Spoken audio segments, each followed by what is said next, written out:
All right, folks, Donald Trump is not a very smart person. In fact, I think the dude is actually an idiot in derangement who's losing his mind. And, you know, mainstream media love to talk about the cognitive decline of Joe Biden. But it's amazing how quiet they are about Donald Trump. Check this out, y'all. Today, he was whining and complaining in the Oval Office about the Fed Chair, Jerome Powell. Listen to this. To end what you've been seeing over the last couple hours. Mr.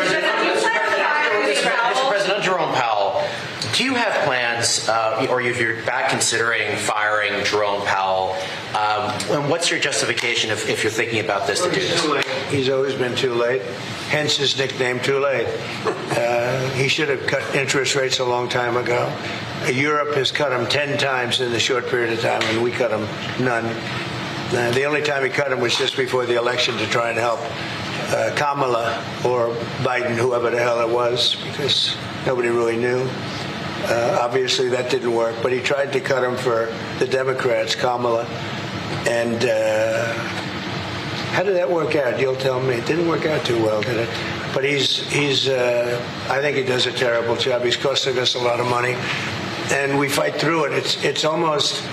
The country's become so successful that it doesn't have a big impact, but it does hurt people wanting to get a mortgage. People want to buy a house. He's a terrible Fed chair. I was surprised he was appointed. I was surprised, frankly, that Biden put him in and extended him, but they did. So, no, we're not planning on doing anything. We're very concerned. He's doing a little renovation for $2.5 billion of the Fed. That's interesting. That's interesting. That was Biden, huh? I recall seeing this video, July 2017. Maybe it's just me. Maybe Biden changed his looks. Anyone agrees with me on this one? As president, there are a few decisions more important than nominating leaders of integrity and good judgment to hold trusted positions in public office.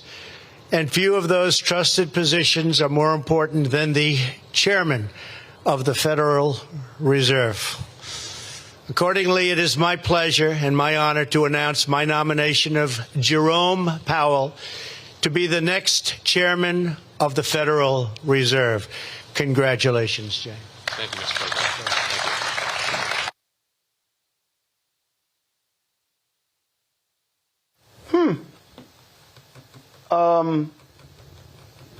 Kendall, am my eyes wrong? Is that Biden right there? Is that Biden standing next to Jerome Powell? That's definitely. I'm trying. I mean, Joe Biden.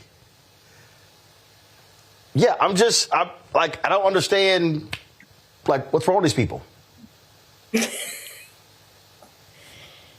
Yeah, I mean, between the decline in his obvious cognitive health, I think when you lie as often and as freely as he does, eventually you reach a point where you can no longer keep track of what you said when, and things like calendars and, remembering what year it was when you took a particular action or whether or not it was even you that took the action probably does get quite a bit harder.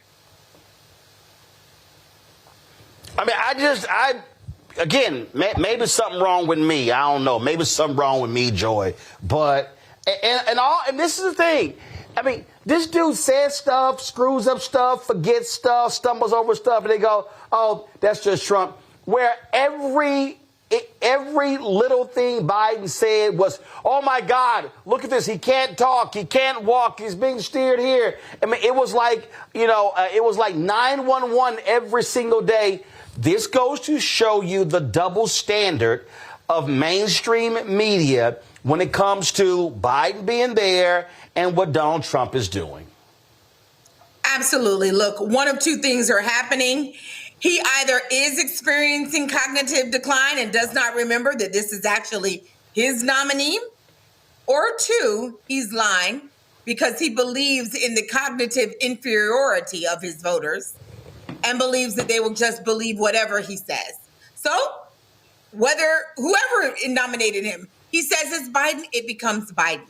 And that becomes the narrative that they have to reinforce instead of saying, obviously, Donald Trump nominated and confirmed and put in office Jerome Powell. So, that's what's happening here. Cognitive decline is the best of the two, I would think. But this is a person who is lying on a regular basis, who is rambling on a regular basis. And if it were anyone else but Donald Trump, the media would be all over him. Instead, they've normalized it, and they're just so glad he gets on TV and gives them ratings in the afternoon. They're willing to trade anything for that.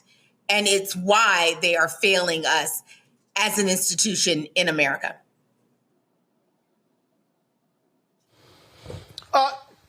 Engineer Rebecca, maybe this is a right-wing thing because I played this yesterday. I just got to play it again. Bill O'Reilly was on Leland Vittert show on another right-winger on News Nation, and maybe he's drinking the same stuff that Donald Trump is drinking because it's amazing how they just want to blame everything on Biden. Watch this. Trump administration has on Epstein. Exactly. Right. Because Epstein was convicted during the Biden administrations. Not one time did Hakeem Jeffrey call for any exposition of what the Biden Justice Department knew. Not once.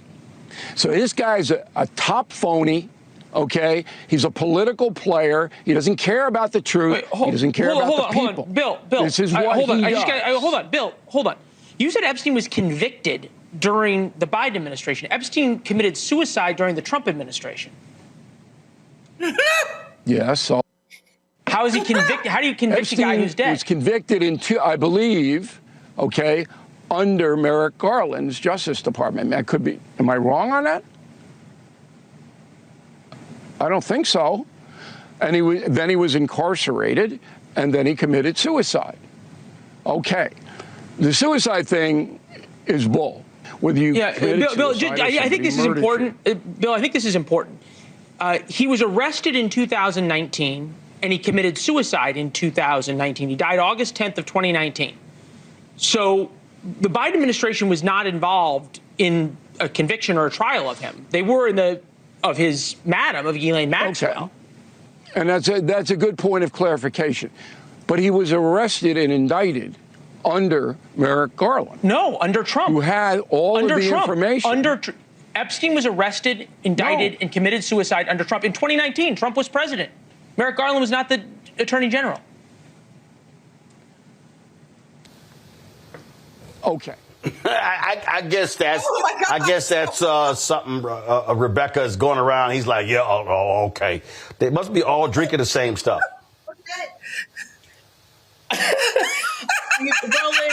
Roland, okay, if we're going to do this, can you also play the Nazi clip too from yesterday? Nazi being the word being reclaimed by Fox News, and they're going to use it the way the blacks have reclaimed the N-word. Look, up is down, down is up, left is right, right is left, right? This is the bizarre world that we're in.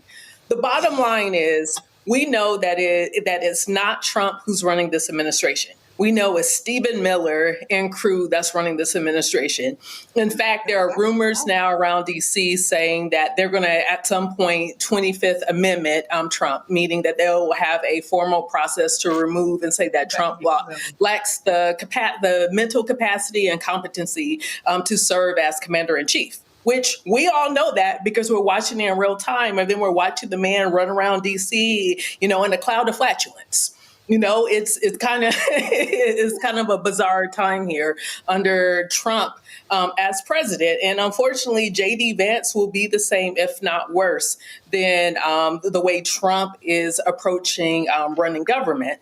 The bottom line is there are people who have been using so much propaganda where they're believing the propaganda.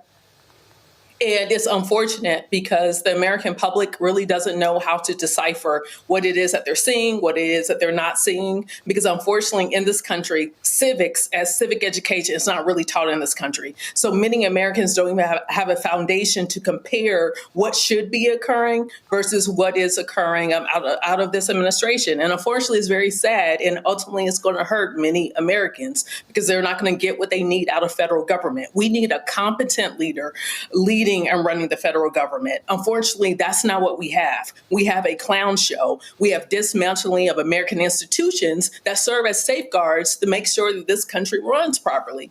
And I'm sure tomorrow night with your guests, maybe you all will get into foreign policy of when we have such a weak domestic front, that leaves us completely open for foreign actors to continue to disabuse us and cause America harm. And it's very unfortunate because this is what we have now. So please vote in your local state elections because you're going to need some type of leader to protect you from what's coming. Hello, I'm Isaac Hayes III, founder and CEO of Fanbase. Listen to what I'm about to tell you. The window to invest in Fanbase is closing. We've raised over $10.6 million of our $17 million goal. That means there's room for less than 6,370 people to invest in Fanbase for the average amount. The minimum to invest in Fanbase right now is $399. That makes you an owner in Fanbase today. Go to startengine.com/fanbase to invest. Why? Because current social apps have taken advantage of users for far too long, with content suppression, shadow banning, harmful racist content, and no real tools for monetization and equity. Fanbase has over 1.4 million users and counting, allowing anyone to reach all their following and monetize their content from day one. Social media is the new TV, and whoever owns the apps that distribute that content have the opportunity to own potential billion-dollar companies. While big platforms with uncertain futures are failing to serve their users, Fanbase is stepping up to fill the gap. Don't wait until it's too late. Invest now, invest for yourself and your future. Go to startengine.com/fanbase and own the next generation of social media.